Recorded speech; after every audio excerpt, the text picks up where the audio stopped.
Okay, hi guys. Um, Back here for some more Geometry A on Edmentum. Um, this little video here is intended to go with Unit 1, Section 5, which is the last section in Unit 1, over the more basic geometry concepts. The unit finishes off with a section called, excuse me, defining rigid transformations.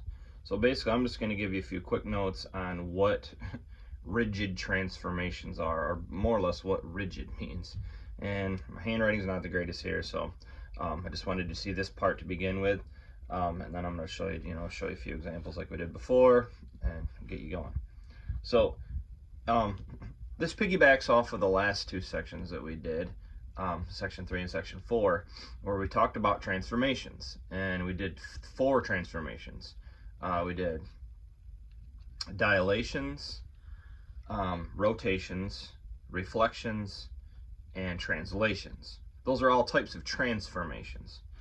However, only 3 of those 4 are considered rigid transformations. Okay, so when you think of the word rigid in rigid transformations, just think of like rock solid or unchangeable, or rigid. I think of rigid, I almost think of like sharp corners or something like that. So just to simplify it here, rigid transformations, in all rigid transformations, the shape and the size is preserved. Okay, meaning that we used the language in the last section, or last two sections, we called the new image and the pre-image, right? Your pre-image is like the shape you start with, and your new image is the shape you end up with after performing the transformation. A rigid transformation is one that after you do it, the new image is the same shape and size as the pre-image, or what you started with. So the transformation doesn't change the shape or the size of the image as it changes from one to the next. Okay, so another way to put that here in more geometric terms is corresponding parts of the new image and the pre-image are congruent. Now, congruent in geometry, you should know by now, means equal, more or less, or same length, same distance, equal measure. So corresponding parts of the new image and the pre-image are congruent, meaning that in the corresponding word, the word corresponding means the side that came from the original side. All right, so they go together. All right, so just real quick, just to get the basics down here for what it means to be rigid, is if I have, and I'm not going to use the x and y axis side this time because I'm not worried so much about the last section about doing perfect rotations or reflections or translations and stuff. I just want to talk about a little bit about what it means to be rigid real quick. So if I take a triangle, okay, if that's my original triangle, all right, and we call this just like we did before, it doesn't matter, but usually triangle ABC. Okay, no matter what transformation I perform on this, as long as it's a rigid transformation, it will remain the same shape and the same size. So let's just say I perform a translation and it moves to the right and it moves down a certain number of units. Okay. All right, so just freehanding here, so forgive me, it's not perfect. So we know that in the image we have the letters like A, B, and C, and then our new image, and in our pre-image we have A, B, and C, and our new image we call this A now becomes A prime, B, B prime, and C, C prime. Okay. So that has been moved to the right and down, or you can go down and to the right, however you want to think about it. But this is a type of rigid transformation in the sense that it did not change the shape and it did not change the size. Now, obviously, if you look at this, it might look a little bit smaller, larger, but it's intended to be congruent, okay? This would be an example of a translation, okay? And a translation is, of the 4, remember there are 4 transformations, but translation is one of them that is rigid. So a translation is a rigid transformation. So just translation is when you just move something. It's not spinning, it's not reflecting, it's just literally, it's a movement. It could just be to the right, or it could be right and down like this one, Or you could start and go left and down, or down and left, or up and left, or up and right, whatever. But a translation is a rigid transformation. When you move it, it doesn't change the shape or the size. It just moves. Common sense. Okay. Now, backing up a little bit here, what I was originally wanted to point at here is, or make a point of here, is what does it mean to be corresponding? Okay. Well, corresponding would be obviously the vertices here, which is just another fancy word for the corners of the triangle, correspond letter to letter. So obviously A corresponds with A prime. That's why we call it A prime, because it came from A. It was born out of A. But we have other parts in this triangle aside from the vertices. We have sides, right? If I have side AC, okay, side AC corresponds to side A prime C prime. And since the translation is a rigid transformation, meaning that side AC does not change length when I move it, all right, it doesn't change, it doesn't get longer or shorter. That means A prime C prime is the same length as AC, which kind of just makes it's kind of like common sense, but that is we know that based on the definition of the rigid transformation. So we know that side or line segment AC is congruent to, and congruent, you show congruent by the little equal sign with a squiggly like tilde above it, okay, is congruent to A prime C prime. Okay. Same thing for the other side, right? And in a geometric picture or image to pre-image, they'll use the little slash marks or tick marks on the side to show congruence. So AC is congruent to A prime C prime. Here I might use 2 slashes. AB is congruent to A prime B prime, right? And then obviously BC is congruent to B prime C prime. All right.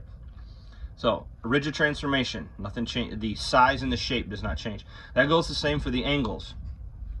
Okay? So, let's say I have angle BAC, this angle right here. Angle BAC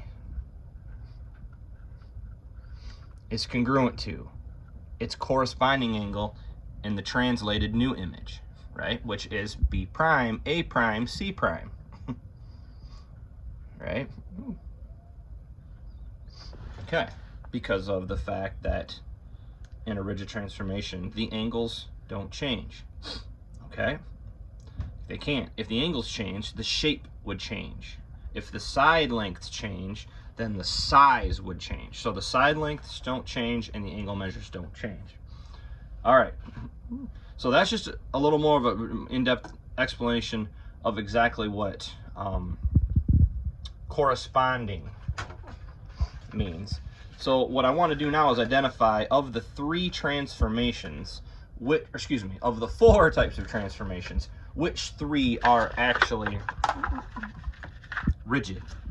Okay, so I'm going to go here, since I jumped ahead to translation, I'm going to go to translation first, because I've already basically did it, and my little blocking page here is erased a little bit of my notes, but I can repair that real quick. So obviously, of the 4 kinds of transformations, translation is one of them that is rigid. Translations are rigid transformations.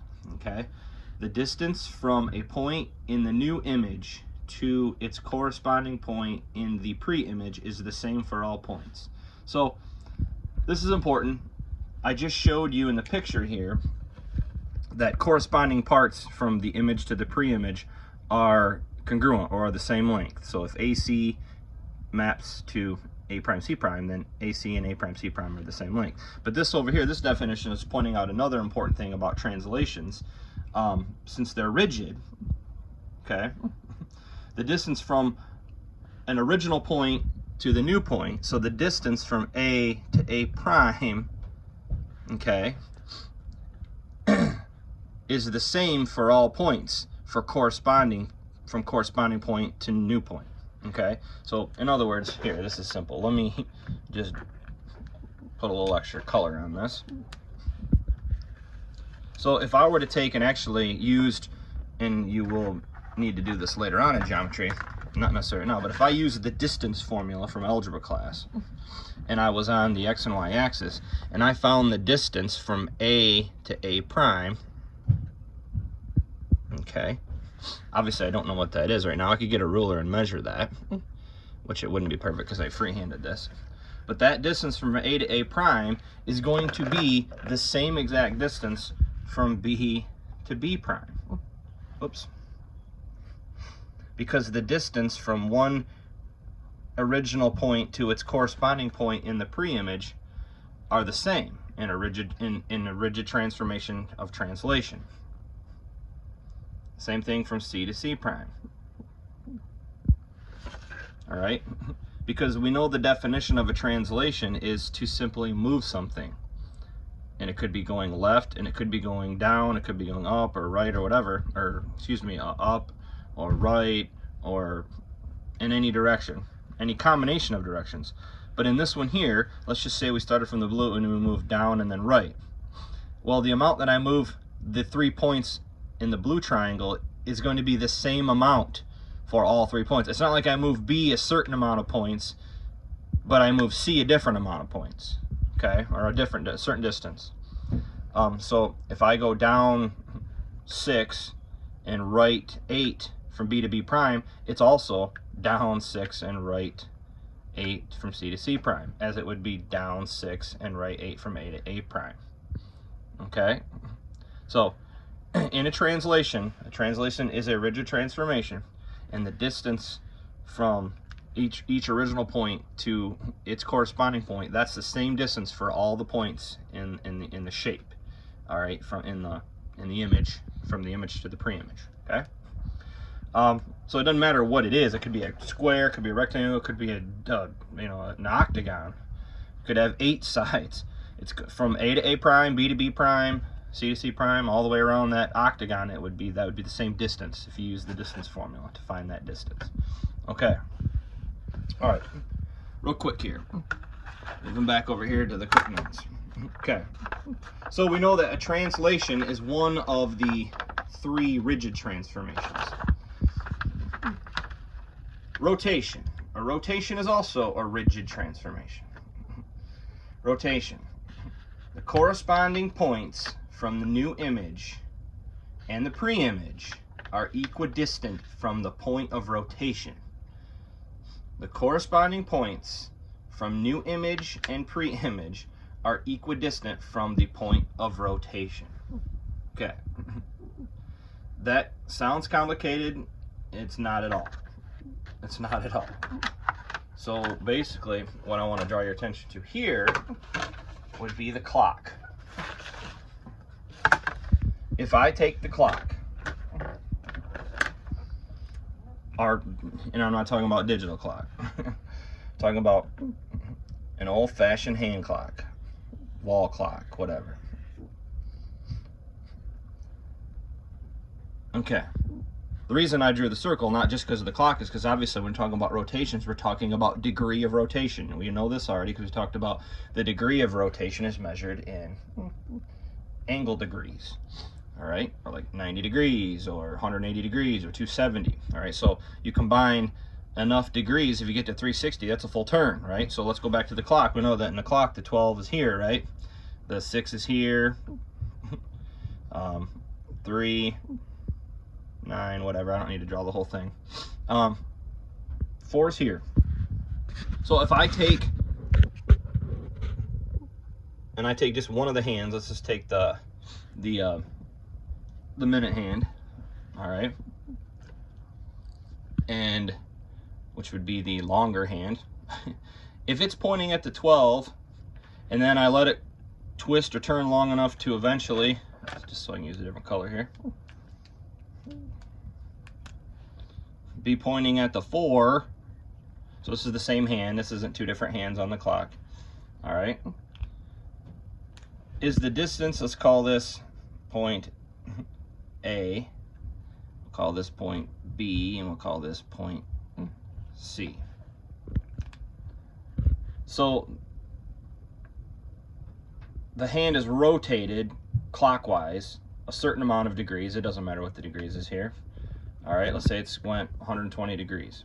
All right, it has went down from the 12 to the 4. All right, has the length of the hand changed? No, no, because rotation is a rigid transformation. It's pointing at a different point. Okay, so basically what we would do is, if this is A, instead of this being C, this point here actually is now really what we would call A prime. It's a movement, right? So this is really the rotation of a line, not of a shape, which we'll get to. But if I have line segment BA, and the end of the minute hand is point A, and the center or the origin of the clock, which is also called the point of rotation, it's rotating about around that point, is point B. All right, the distance from B to A, line segment BA, is congruent to the distance from B to A prime. Now that just seems like common sense, like a duh moment, right, Mr. Mandrell? But it's important to understand that. Why do we know that? Well, because of the fact that as the clock turns, the hands don't change length, right? The hands stay the same length. They don't grow or get shorter as they move around the clock. So the rotation itself is a rigid transformation in the sense that the length of the line, even though it's moving, it's changing location, all right? It's changing orientation. It's not changing shape, or it's not changing size. It's not changing length.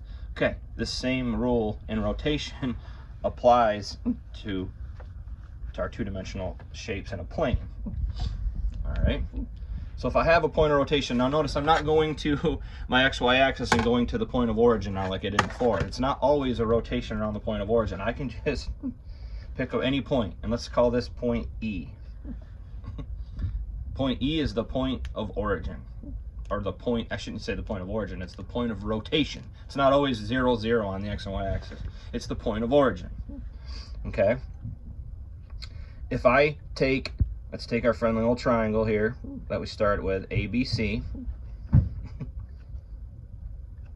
okay?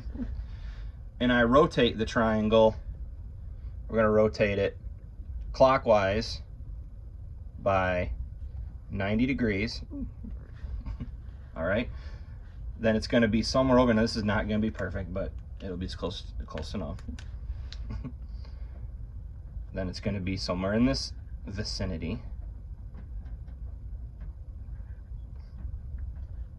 where A swings around to become A prime, B swings around here to become B prime as the clock turns, or as the shape turns. Now, so now we're not turning the hands of our clock, we're turning the points of the triangle. Okay, did the triangle change shape? No. Did the triangle change size? No. It's still more or less a right looking triangle. It's still the same size, it just changed location. So now, but what my definition said earlier over here was that the distance from an original point to the point of rotation is congruent to that point as the distance from the new point in the new image back to the point of rotation. Or in other words, just like when we did the translation, the distance from point B to point E is congruent to the distance from point B prime to point E. So line segment BE is congruent to line segment B prime E. Now it's not E prime, because E isn't a part of the shape. E is just the point of rotation. E, it's just E in both points, okay? All right? So the distance from B to E is congruent to, or is equal to, the distance from B prime to E, okay? Same thing for the other points. If I did C, the distance from point C to E is congruent to, or equal to, the distance from point C prime to point E. So if I use my single slash for this one and my double slash for this one to show congruence. So line segment C E is congruent to line segment C prime E. Which makes sense because those orange lines more or less kind of act like the lines on the clock or the hand on the clock. When it turns, they don't get longer, right? So that distance from E to B doesn't get longer. It just moves. B becomes B prime, but the distance or the length of that line doesn't change. If I'm not going to draw to A because it'd get messy looking, but E to A, all right, I can do this, I guess. Line segment AE is congruent to line segment A prime E. Okay? Okay, so a rotation is a rigid transformation because of the fact that it didn't get bigger and it didn't change shape. Like the triangle didn't become an isosceles triangle all of a sudden, or this triangle didn't turn into a really flat, like scalene triangle or something along those lines. It didn't turn into a rectangle. We didn't add points. All right. Last thing. All right, so we know translations are rigid transformations. We know rotations are rigid transformations. A reflection is also a rigid transformation. So, in a reflection, the corresponding points from the new image and the pre-image are equidistant from the line of reflection. That is almost the same exact definition as rotation up here, except for the fact that now we're not measuring the distance from a point of rotation or a center point. We're measuring the distance from our line of reflection, the mirror. Right? This is the mirror image one. So the corresponding points from the new image and the pre-image are equidistant or equal distance or equal length from the line of reflection. All right, so quick little review here. You should remember hopefully what line of reflection is and what a reflection is, or line of symmetry I've also called it. So we'll erase our translation here. Okay, again, I'm not gonna jump to the x-axis and the y-axis. We did all that before, because you can actually reflect any shape with any straight line. It doesn't have to be the x-axis. The x-axis doesn't always have to be the axis of reflection or the axis of symmetry. The y-axis doesn't have to be that. So I can do a horizontal line like this. Or excuse me, diagonal line, my bad. A diagonal line like this. So I just draw a diagonal line. All right. And let's use our same shape. Let's go like this. Yeah, there we go. Close enough. So I've got my triangle ABC. Okay. And I'm going to reflect it. I'm going to reflect triangle ABC about the given line of reflection. Okay, now if I had it on the x and y axis, we could show exactly what the perfect distance here is and here is, but I just wanted to draw this out roughly. So remember, a reflection looks like a mirror image. So for me to get, this is my pre-image, to get my new image, I reflect it across this line. All right. So the distance from my line of reflection to point C needs to be the equal as from the line of reflection to point C prime. So I'm going to put my C prime point there. My distance from point B to the line is, it needs to be the same from the line to point B prime.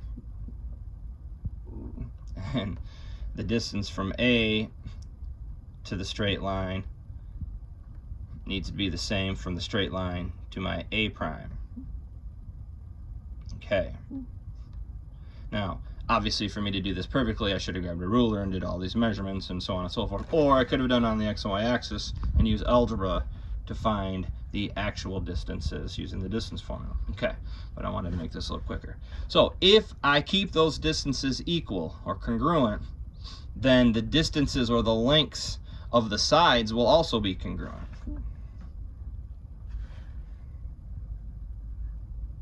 So I'm gonna just mark in here my new sides of my new image. So this is now C prime because it came from point C. This is now A prime because it came from point A, and this is now B prime because it came from point B. Okay, and if you look, it looks more or less symmetrical, or like a mirror image, like you got two wings coming off of the line of symmetry. Okay, so, but the most important thing here is we know what a reflection is. That was in the last couple sections. But now we need to understand why it's a rigid transformation. So again, this is a reflection. It's a rigid transformation because the shape didn't change, right? This triangle is the same shape as this triangle. The pre-image and the new image are the same shape. They're the same size, right? The pre-image and the new image are the same size. They are just in different locations. The location has changed. The orientation has changed, all right? Location and orientation are two different things. Obviously, they're in two different locations, because if they're in the same location, one would be sitting right on top of the other. Orientation, though, sometimes these could, let's say I had a triangle like this, and then I had a triangle like this. Those two triangles could be sitting in the same location but are oriented differently. One is, I guess if you want to say facing left, one facing right, okay? So, but in rigid transformations, they're at different orientations sometimes, not always, and they're different locations for sure. But they have not changed shape or size. So if they don't change shape or size, then we can say they're congruent. And if they're congruent, that means their corresponding parts are congruent. And so that goes back to what we originally said, right? If AC is congruent to A prime, C prime, we show it like that, right?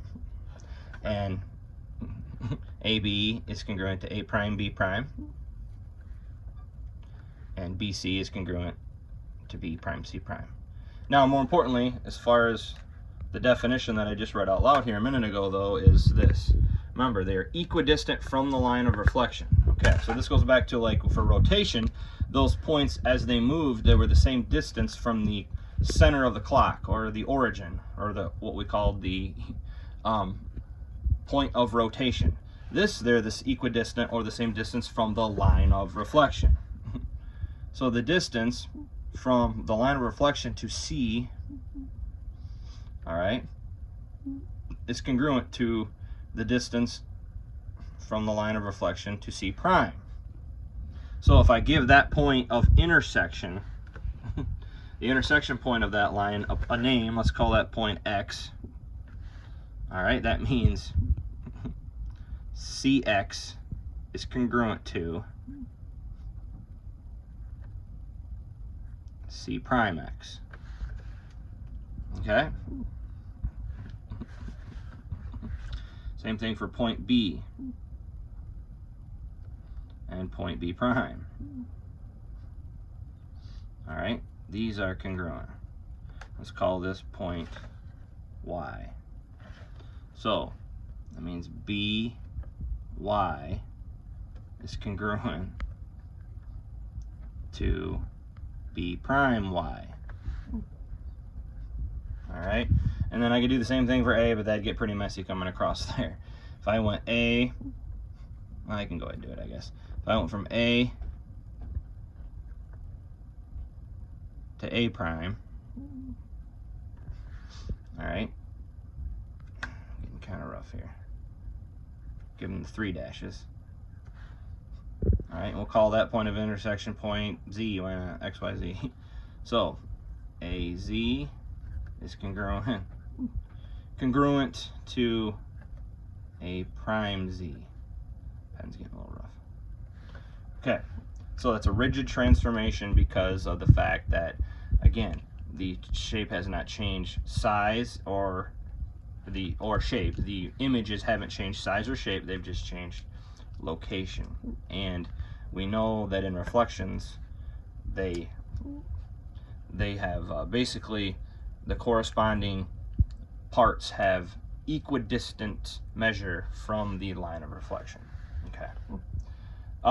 So last thing, remember we said that there are 4 types of transformations. Which one is not a rigid transformation?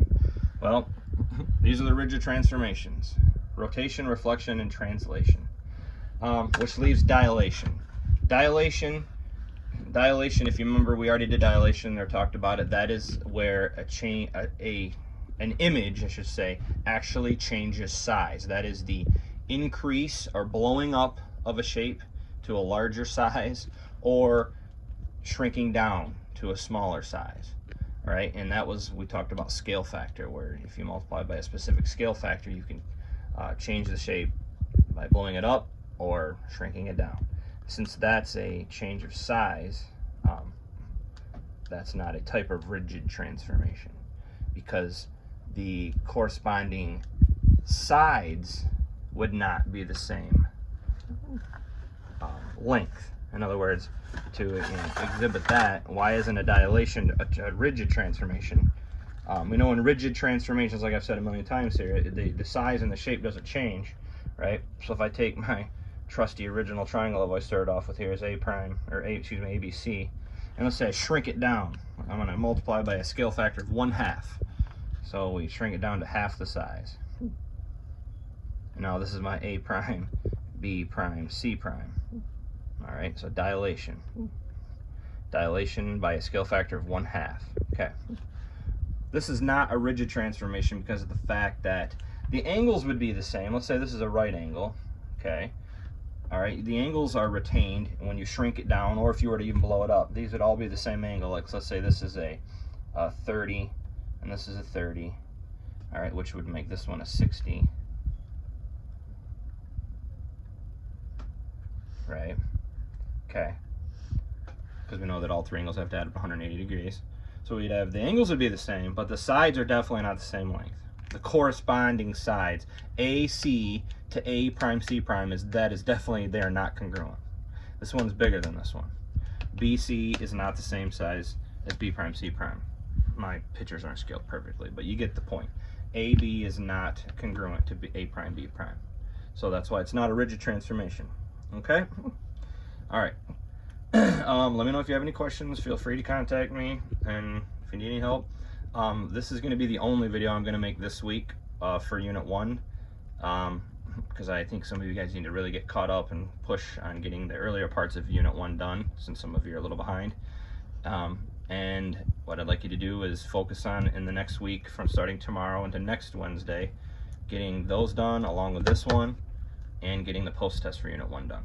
Okay? Again, feel free to contact me at any time. All right, good luck.